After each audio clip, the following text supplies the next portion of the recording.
Hello everyone, Tournament12351 here, and today I'm showing you guys a video comparing Star Wars Battlefront Beta to the PS4 and Xbox One, because I know you guys have been wanting to see the comparison between the Photon and the PS4, Xbox One, see how they run the game, and see if which one's better. You know, obviously I'm going to be including the Xbox One here just because I wasted my time getting some data on it when I don't really need it, but whatever, we're going to include it. But anyway, let's get into it.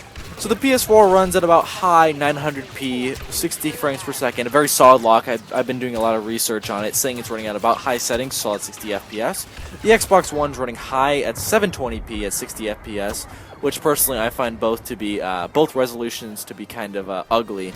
Actually, the PS4 is less ugly, of course, but 720p is actually very unappealing to the eyes up close. If you're far away, then it'll look a lot better far away, but that's kind of how it works. And the Xbox One also has a solid 60 FPS. Now again, I'll be doing these tests on the Battle of Hoth, or whatever it's called. Sorry, I don't remember off the top of my head, but you know what I mean. The big battle with the walkers in the snow, because that's the most intensive map I could find in the beta. So I tried to match with the PS4 settings on the Photon, and I was about able to hit 60 FPS, about a mix of medium to high settings, because that's just about what the Photon uses, just like Battlefield 4. Think of it like that. It basically runs the same as Battlefield 4, same engine, a little bit of improvement, but yes, that's how I had it set to. I had it set to 900p, and the settings mixed up between medium and high, and I believe I'm showing you guys right now. But if you notice any of the aliasing is kind of off, a little worse on the PC, well, that's because the PS4 is using an upscaler that I can't use on the Photon because I'm not DICE and I can't get that working on the PC. But this is basically as close as you can get to the PS4 settings, and the Xbox One for that matter.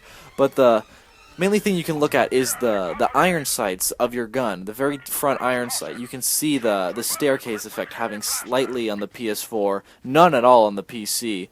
Well, maybe a little bit, but basically none on the PC, and quite a bit on the Xbox One, because of course, the lower resolution is less pixels, and yeah, saves a lot of GPU space. But I mean, yeah. Well, anyway, I was running these games at 720p, 900p, and 1080p, and here's I got the results.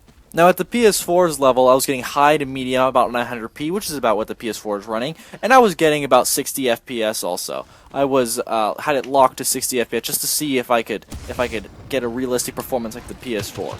The Xbox One, for that matter, I cranked the resolution down to 720p, and I got about 70 to 80 frames per second, which obviously the Photon appears to be handling the game better than the Xbox One, and maybe just about the same as the PS4, maybe a little higher, because I don't know how much more headroom the PS4 has left. I'm guessing not much, since they already optimized the game for it, but the Photon clearly has a little bit more headroom, plus you could overclock it even further if you want to get even more, but this is stock performance, that you could probably get a little bit higher settings with the Photon and still a solid 60 FPS, because I was running with high medium settings to get about 60 FPS at 1080p.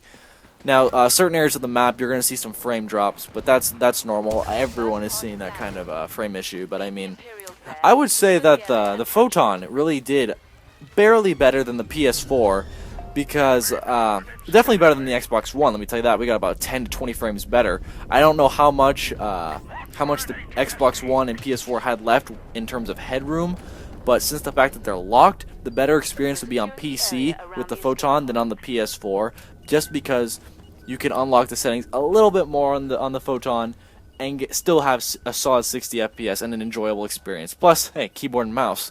I personally find shooters to be a lot better with keyboard and mouse, but again, that's just my opinion. You can always plug in a controller if you want.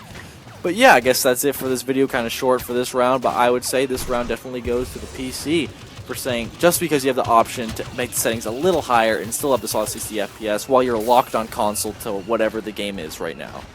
Alright guys, so thank you very much for watching. I hope you enjoyed it, and if you have any questions, leave them down in the comments below, and I'll be sure to answer them as happily as I can. Alright you guys, I'll see you later. Turtle Man, out.